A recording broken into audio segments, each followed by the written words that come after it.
এদিকে অবশেষে ধরা পড়ল মইপিটের বাঘ, খাঁচাবন্দি করা হলো রয়্যাল বেঙ্গল টাইগারকে। কিশোরী মোহনপুর গ্রামের আজমলমারি 11 নম্বর জঙ্গল থেকে ঠাকুরার নদী পেরিয়ে লোকালয়ে ঢোকে বাঘটি।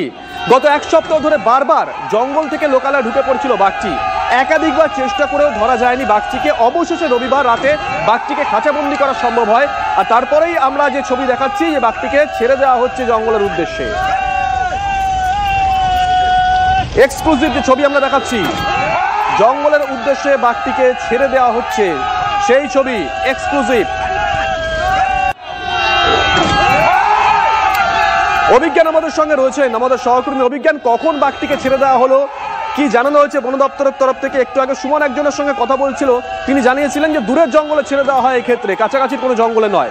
অভিজ্ঞান, দেখো, তোমাকে জানিয়ে রাখি যে বাঘটি গতকাল রাত 11:30টার সময় বন দপ্তরের পাতা ফাঁদে ধরা পড়েছিল, সেই বাঘটিকে তাকে ছাড়া হয়েছে সুন্দরবনে ধুলিবাগানি জঙ্গলে, এমনটাই কিন্তু আমরা জানতে পেরেছি। বিশেষ করে বন দপ্তর থেকে আমাদেরকে জানানো হয়েছিল যে আজই তাকে ছেড়ে দেওয়া হবে, কেননা তার শারীরিক সক্ষমতা রয়েছে, পূর্ণ বয়স্ক বাঘ, 8 থেকে 10 বছর বয়স, এবং যে কারণে তার পশু চিকিৎসক আশুতোষ বিশ্বাস তাকে তার শারীরিক পরীক্ষা নিরীক্ষা করার পরই সিদ্ধান্ত নেওয়া হয়েছিল যত দ্রুত সম্ভব, যেহেতু সুস্থ সবল বাঘ, তাকে তার নিজের জঙ্গলে নিজের পরিবেশে ফেরানো হবে।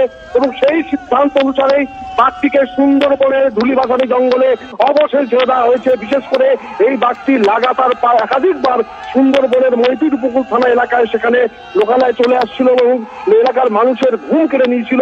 বন দপ্তর রীতিমতো নাজেহাল হয়ে গিয়েছিল বাঘটিকে বাগে আনতে, যে কারণে বাধ্য গতকাল মইপিটের গঙ্গার ওখানকার যে জেটি রয়েছে সেখানে তার খাঁচা পাতা হয়েছিল এবং সেই খাঁচাতে কিন্তু বাঘটি ধরা পড়ে যায়। এবং আজকে সকাল থেকে তার শারীরিক পরীক্ষা নিরীক্ষা করা হয়, তাকে খেতে দেওয়া হয়েছিল 5 কেজি মুরগির মাংস এবং সমস্ত মাংসই কিন্তু সে চেটেপুটে খেয়ে নিয়েছে।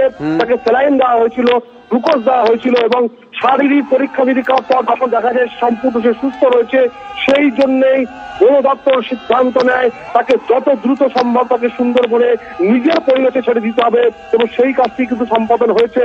আমরা আমাদের দর্শকদের সেই ছবি দেখাচ্ছি, শুরুতে এক্সক্লুসিভলি আমরা আমাদের টিভি চ্যানেলে TV9 বাংলার পর্দায় দেখাচ্ছি যে সুস্থ সবল বাঘ যেভাবে একেবারে বলা যেতে পারে বোট থেকে ঝাঁপ দিয়ে একেবারে নদীর চরে সেখানে ঝাঁপ দিয়ে এবং দৌড়ে চোখের নিমেষে একেবারে ম্যানগ্রোভের জঙ্গলের মধ্যে ঢুকে গিয়েছে। ফলে তার সক্ষমতার জায়গাটা কিন্তু একেবারে পরিষ্কার এবং এই বাঘটি লাগাতার কুলতলিতে মানুষের ঘুম কেড়ে নিয়েছিল এবং যে কারণে মানুষ দুশ্চিন্তায় গত এক সপ্তাহ ধরে তারা ঘুমোতে পারছিলেন না, তাদের সাধারণ জনজীবন তারা সেখানে তারা নির্বাহ করতে পারছিলেন না।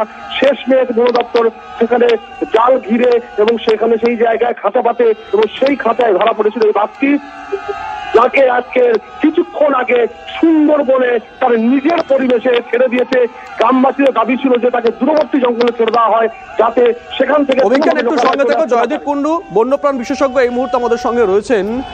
শুভজিৎ রয়েছি আপনার সঙ্গে স্টুডিওয়ে। জয়দীপবাবু, আমরা একটা ছবি দেখাচ্ছি, এক্সক্লুসিভ যে ছবি আমাদের কাছেই রয়েছে, যে মইপিটে যে বাঘটাকে ধরা হয়েছিল সেই বাঘটাকে তার নিজের ডেরায় ফিরিয়ে দেওয়া হচ্ছে, বন দপ্তরের তরফ থেকে ফিরিয়ে দেওয়া হচ্ছে। আমরা ওখানে গিয়ে জানতে পেরেছিলাম যে এই ক্ষেত্রে নাকি কাছাকাছি